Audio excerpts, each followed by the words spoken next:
Pihak terkait ada yang didalami untuk ahlinya? Ada yang mulia. Dua orang dari pihak terkait akan mengajukan pendalaman pertanyaan, yaitu Profesor Dr. Otto Cornelis sekaligus dan Dr. Nikolai Apelindo. Baik, silakan Prof. Oce. Ya. Terima kasih yang mulia. Ya, pertanyaan kami kepada ahli. Mic-nya didekatkan. Ya. Mohon penjelasan ahli dengan adanya putusan Mahkamah Konstitusi yang mana mempersamakan rejim pemilu dan rejim pemilu kada. Apakah dapat menjadi dasar untuk mendiskualifikasi pasangan calon atau salah satu pasangan calon? Apakah terdapat relevansi mengenai diskualifikasi pasangan calon pada pemilu kada dan pada pemilu presiden dan wakil presiden? Dilanjutkan yang mulia oleh rekan kami. Silakan.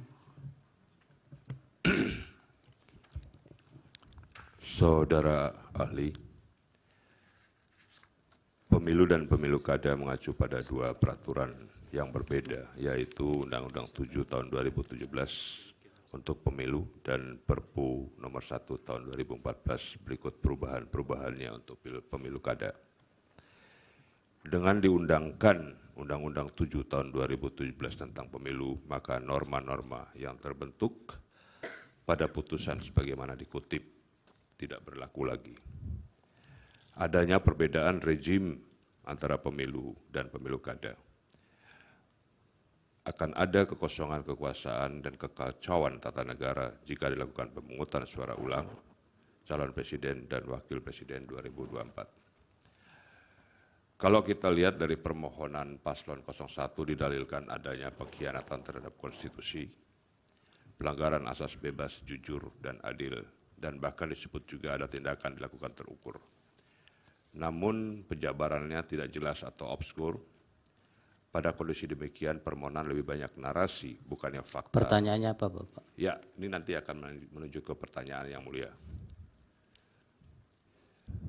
Pertanyaannya bagaimana pelanggaran konstitusi yang sejatinya menunjuk pada undang-undang. Namun justru dalil-dalil yang dibangun tidak berkesesuaian dengan yang diatur dalam undang-undang. Apakah dengan demikian itu dapat dibenarkan? Mohon dijelaskan oleh ahli.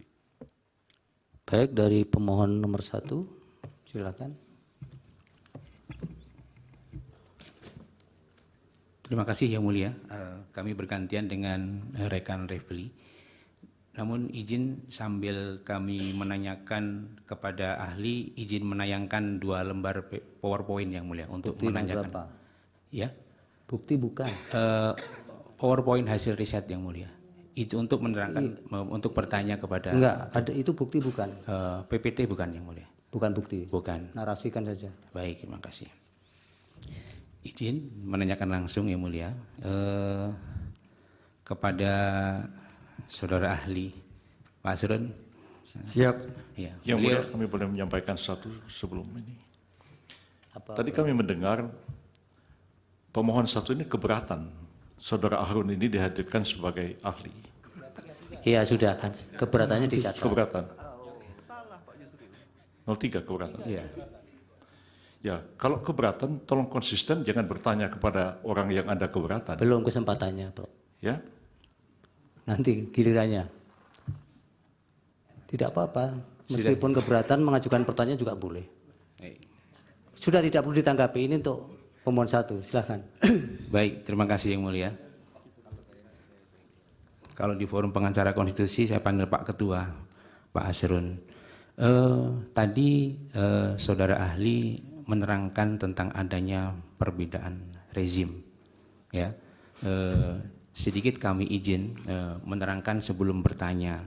Jadi peraturan perundang-undangan tentang pemilihan umum serentak itu awalnya lahir di pemilu kada serentak 2014 dengan Perpu. Kemudian diperbaiki terakhir dengan Undang-Undang Nomor 10 Tahun 2016. Disitulah terbangun sistem keadilan pemilu yang semuanya melalui Bawaslu. pelanggaran administrasi, pelanggaran pidana, pelanggaran TSM, pelanggaran etik, sengketa administrasi di Bawaslu yang kemudian bisa diajukan gugatan di Pengadilan Tata Usaha Negara. Nah, kemudian sistem keadilan pemilu ini diadopsi di tahun 2017 di Undang-Undang Nomor 7. Sama persis, tidak ada perbedaan. Penegakan hukumnya semua melalui Bawaslu. Organ dan prosedurnya tidak ada perbedaan, hanya ada perbedaan subjeknya karena kepesertaan pemilu itu berbeda antara pemilu kada dengan pemilu legislatif dan pemilu presiden. Kemudian dalam perkembangannya di ruangan ini juga, ya, di ruangan ini juga ada beberapa putusan Mahkamah terdahulu, ya, yang secara progresif di luar sistem keadilan pemilu yang ada. Ya, saya ambil 2 contoh. Yang pertama, pemilu kada serentak IA5 2020, ada pelanggaran syarat calon di mana calon bupati ketika selesai pemungutan suara itu statusnya berubah dari terdakwa menjadi terpidana. Dipertimbangkan oleh mahkamah dengan didiskualifikasi tanpa melalui Bawaslu. Kemudian juga Saburai Juwai bahkan sudah hampir pelantikan. Tidak memenuhi syarat calon kemudian diputus tanpa melalui Bawaslu. Kemudian yang ketiga, Boven Ligul juga pun sama. Bahkan kalau Boven Ligul ada putusan Bawaslu yang diikut sertakan, tapi karena di persidangan terbukti tidak memenuhi syarat, belum jeda 5 tahun pun dibatalkan di dalam perselisihan hasil pemilu kada serentak. Nah, dalam konteks ini, kemudian kita menyimak terakhir di 2022. Ada putusan mahkamah tentang pengujian undang-undang. Putusan nomor 85 tahun 2022 di mana dalam salah satu pertimbangan hukumnya ditegaskan bahwa tidak ada lagi perbedaan antara rezim pemilihan antara pemilu kada dengan pemilu legislatif dan pemilu presiden. Dalam konteks ini petitum putusan ini putusan nomor 85 Dipersingkat pertanyaan coba Pak Heru. Ya. Pertanyaannya adalah ketika ada perkembangan putusan-putusan mahkamah, nah, apakah kemudian putusan-putusan seperti ini tidak dapat dijadikan pertimbangan untuk masuk memeriksa dan mengadili persoalan persyaratan calon yang baru diketahui belakangan 9 hari sebelum pemungutan suara? Itu yang pertama. Kemudian yang kedua, dalam hal ini menurut ahli jawabannya tidak, ya kan? Jangan dalam hal yang mulia. Yang kedua, jika tidak. Ya, maksudnya. jika tidak, ya. Quote non. Quote non. Quote-nonnya. Lanjut. Nah, manakala ini tidak dapat diadili, sementara ada yang belum selesai ditimbang, nah, kemana keadilan ini akan bisa diraih? 2 hal itu yang mulia. Baik. Pak Repli masih ada tambahan? Ya, terima kasih yang mulia. Saya paham pendapat ahli yang mengatakan bahwa harusnya yang dipersoalkan adalah selisih suara. Itu ya pendapat saudara ahli. Saya akan membacakan putusan Pilpres pertama kali tahun 2004 yang diajukan oleh Wiranto dan Salahuddin Wahid dan pertimbangan yang bersifat kualitatif halaman 53 dan 54 dari putusan MK. Menimbang bahwa Mahkamah sebagai pengawal konstitusi berkewajiban menjaga agar secara kualitatif pemilu berlangsung sesuai dengan prinsip-prinsip yang telah digariskan oleh pasal 22E ayat 1 dan 5 Undang-Undang Dasar 1945 yang intinya menentukan bahwa pemilu dilaksanakan secara langsung, umum, bebas, rahasia, jujur, dan adil, serta diselenggarakan oleh suatu komisi pemilihan umum yang bersifat nasional tetap dan mandiri. Dengan demikian, persoalannya adalah apakah berbagai hal yang bersifat kualitatif yang didalilkan oleh pemohon telah menyebabkan terjadinya pelanggaran terhadap prinsip-prinsip pemilu yang tercantum dalam pasal 22E ayat 1 dan 5. Sudah bisa ditangkap. Ya. Dan itu MK mengatakan bahwa mereka adalah pengawal konstitusi. Jadi karena itu kalau ada pelanggaran konstitusi, maka tidak tertutup kemungkinan MK untuk mereview kembali jalannya pemilu yang sudah ada. Nah, apakah saudara ingin mengatakan bahwa pertimbangan hukum MK tahun 2004 itu salah? Itu pertanyaan saya. Yang kedua adalah, saya paham Anda mengatakan bahwa putusan 90 itu self-executing. Kita hargai putusan itu sebagai sebuah putusan walaupun menurut pendapat Prof. Yusril itu kontroversial. Dan bahkan Prof. Yusril juga mengatakan tidak ada waktu untuk mengubah karena harus ada konsultasi dengan DPR dan lain sebagainya. Kami berpendapat bahwa walaupun putusan MK itu berlaku erga omnes, berlaku sejak dibacakan dalam persidangan, tetapi jangan lupa bahwa untuk mendaftar sebagai calon presiden dan atau wakil presiden ada prosedur yang harus didahului. Dan kita tahu bahwa sebenarnya termohon dalam hal ini sudah berusaha.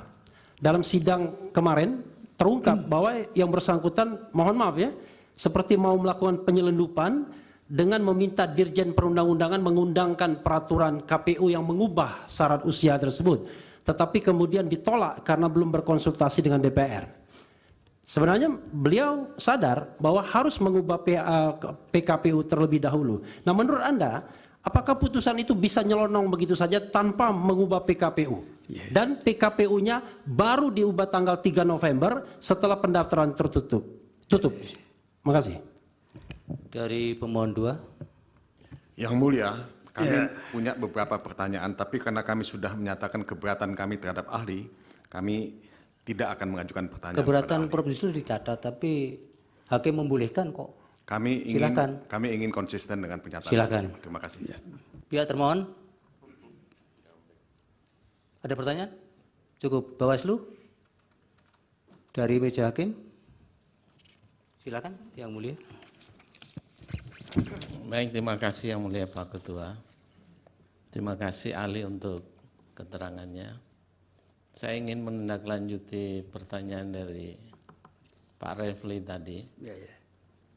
Berkaitan dengan putusan MK yang kita tahu tidak saja bersifat erga omnes, tetapi juga self-executing yang akan dilaksanakan sebagaimana dalam adresat putusan itu.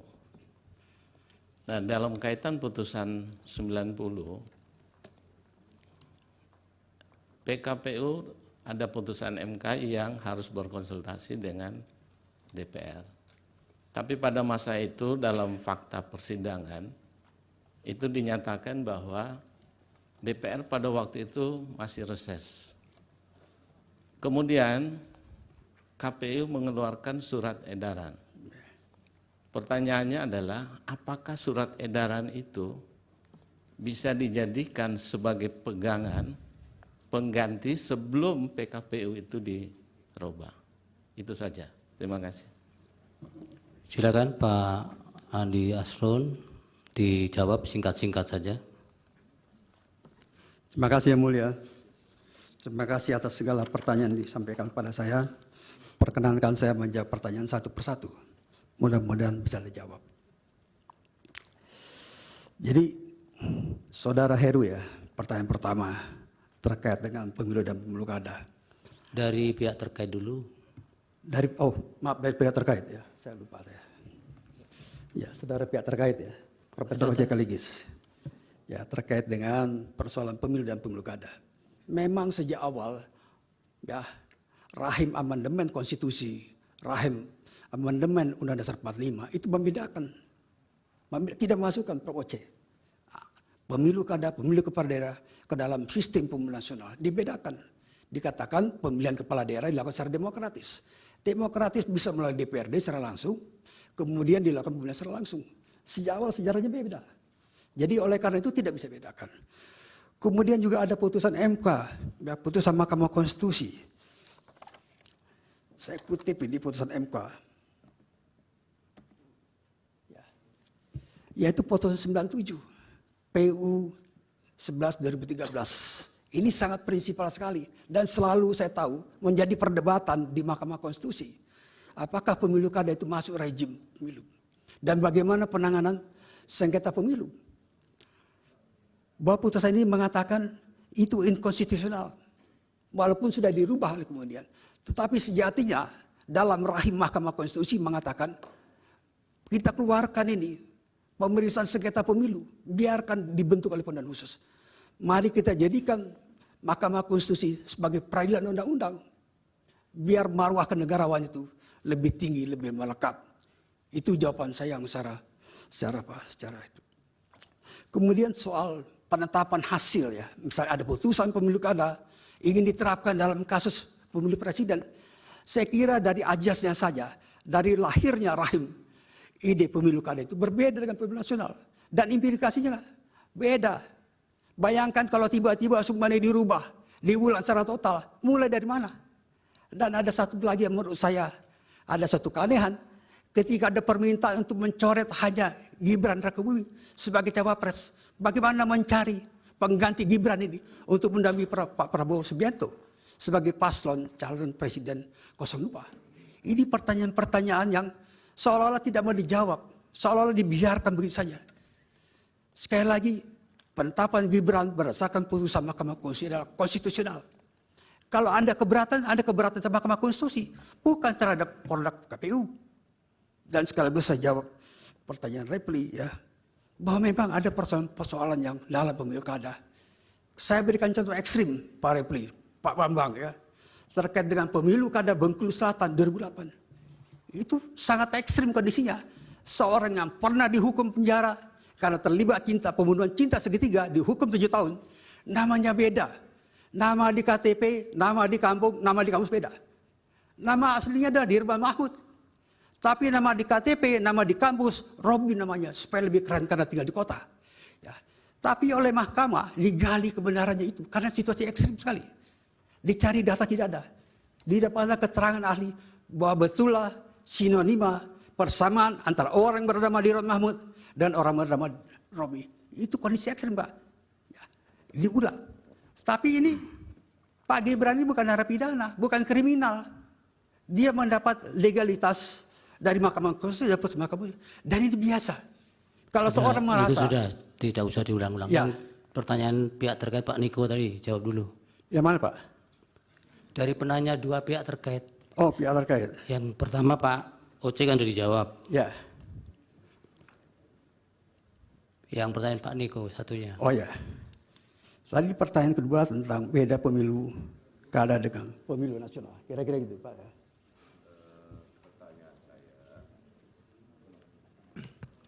Singkat-singkat bisa Ya, diulang Pak. pertanyaan saya, bagaimana pelanggaran konstitusi yang sejatinya menunjuk pada undang-undang namun justru dalil-dalil yang dibangun tidak berkesesuaian dengan yang diatur dalam undang-undang. Apakah dengan demikian dapat dibenarkan? Saya kira sesuai dengan Undang-Undang Nomor 7 Tahun 2012, perselisihan di Mahkamah Konstitusi adalah perselisihan hasil perolehan suara. Tapi bukan sekedar suara itu. Bagaimana suara itu diperoleh dan kemudian apakah terjadi pengurangan? Di mana terjadi pengurangannya? Apakah di Sumatera Barat atau di Aceh? Itu harus dibuktikan secara matematis. Tapi bukan sekedar menjadi mahkamah kalkulator. Ini ajas betul. Itu soal keadilan. Kenapa suara ditaruh di ujung? Karena ini persoalan kedaulatan rakyat, ini refleksi kedaulatan rakyat. Rakyat memberikan suara sebagai satu kontrak sosial, sebagai mengatakan adalah Jean Rousseau. Tidak bisa diterapkan, Pak. Dari sejak awalnya rahimnya beda. Mudah-mudahan terjawab, Pak. Ya, yang dari Pak Heru. Pak Heru, oke.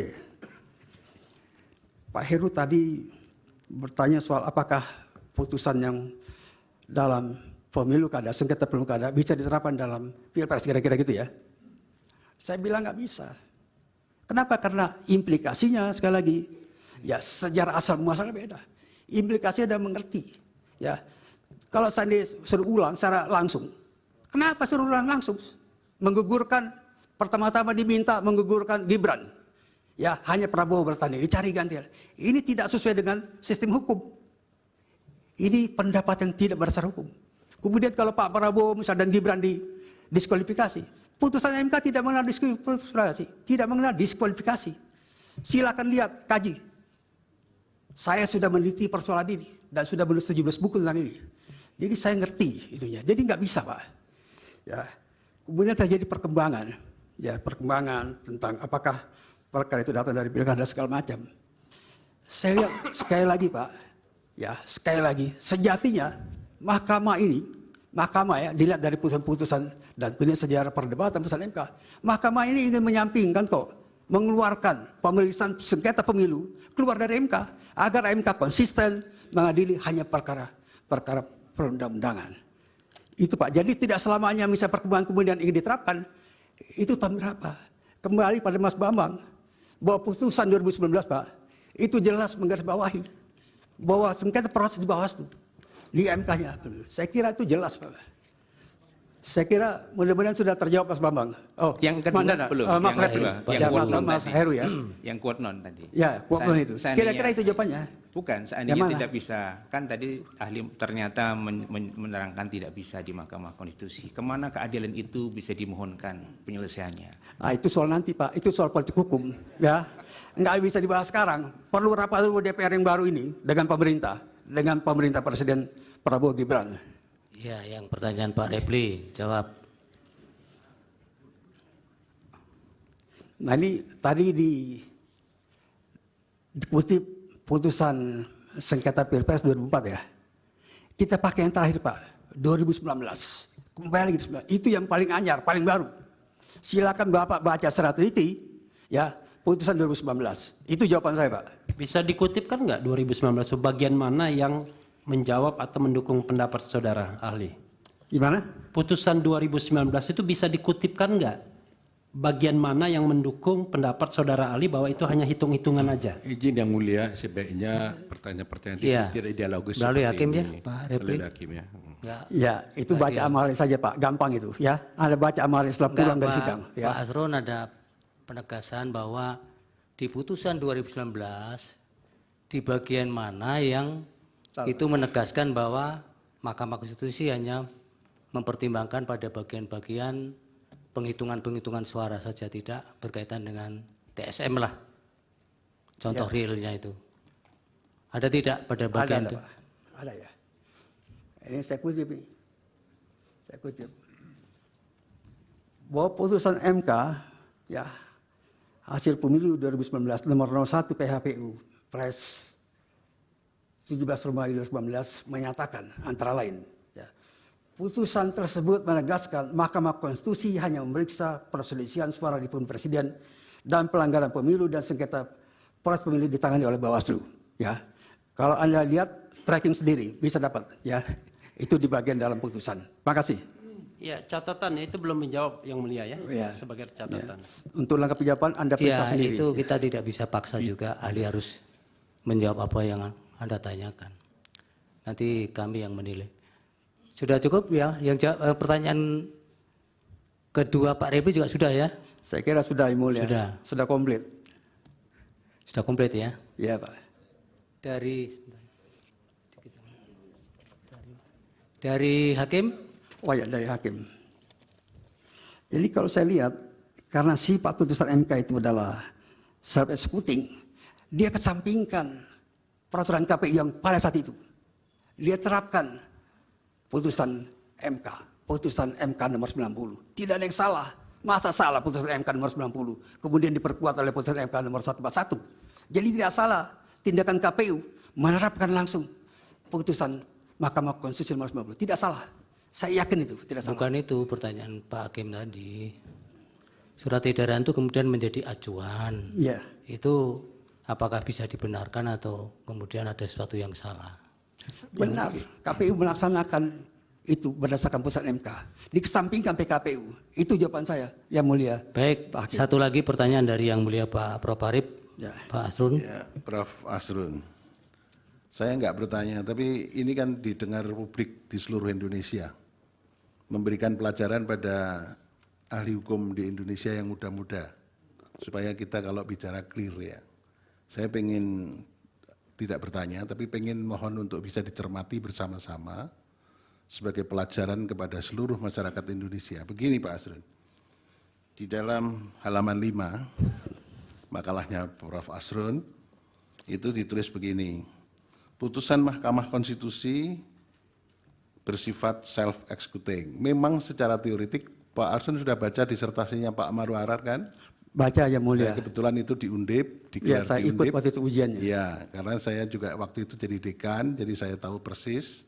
Ya, jadi putusan Mahkamah Konstitusi itu bersifat self-executing dan ada yang non-self. Nah, Pak Arsun bisa memasukkan ini sebagai self-executing. Ya, ya. Itu tidak masalah. Ya, karena guru besar itu berpendapat salah, siapa tahu nanti 10 tahun lagi malah jadi teori baru, kan begitu kan? Jadi nggak masalah sebetulnya. Ya. Ya. Tapi terus begini, Pak Arsul menyamakan apa yang dilakukan oleh KPU dengan putusan 90 itu betul sudah dilaksanakan. Tapi kemudian kalau Pak Arsul menyatakan putusan Mahkamah nomor 102 garis miring PUU 6 Romawi tahun 2009 itu sama dengan apa yang dilakukan oleh KPU itu, mohon untuk dicek kembali. Saya belum bisa menyalahkan, tapi dicek kembali. Karena kalau pada waktu itu, kebetulan kemarin saya diingatkan oleh ahli dari 03, Putu Arte, mengatakan bahwa putusan Mahkamah yang nomor 102 garis miring PUU 6 Romawi tahun 2009 itu diputuskan pada sore hari, malam hari KPU merubah PKPU-nya. Ya. Karena pada waktu itu belum ada putusan Mahkamah Konstitusi yang mengatakan KPU merubah atau membuat PKPU harus konsultasi DPR. Ya. Tapi kemudian ada pengujian undang-undang di Mahkamah Konstitusi mengatakan PKPU harus disusun dengan konsultasi DPR. Jadi ini tidak bisa dipersamakan. Ya. Tapi kalau pendapat bahwa putusan Mahkamah nomor 90 itu self-executing dan bisa langsung ditindaklanjuti oleh KPU, itu tidak ada masalah pendapat itu, gitu ya. Tapi yang tidak bisa disamakan dengan 102, karena 102 begitu diputus Mahkamah langsung malamnya Pak Putu Arte yang membuat PKPU baru bahwa mencoblos tidak perlu di DPT, tapi mencoblos bisa langsung dengan menggunakan identitasnya. Jadi saya tidak bertanya, tapi kita supaya semuanya clear, karena kita berhukum harus presisi, harus cermat. Terima kasih Pak Arsul. Terima kasih Pak Kita Farid. sama-sama guru besar tidak boleh saling mendahului kayak biskota. Terima kasih banyak Pak. Terima kasih. Terima kasih banyak. Baik, Pak Aslun cukup? Cukup Yang Mulia. Baik. Terima kasih banyak. Kalau ada salah-salah ucap, mohon dimaafkan. Selamat Lebaran, mohon maaf lahir batin. Baik, mudah-mudahan keterangannya bisa menjadi pertimbangan dalam pengambilan putusan. Rob, yang kedua siapa ini? Tetap Pak Abdul Khair Ramadan? Ya, Dr. Abdul Khair Ramadan. Supaya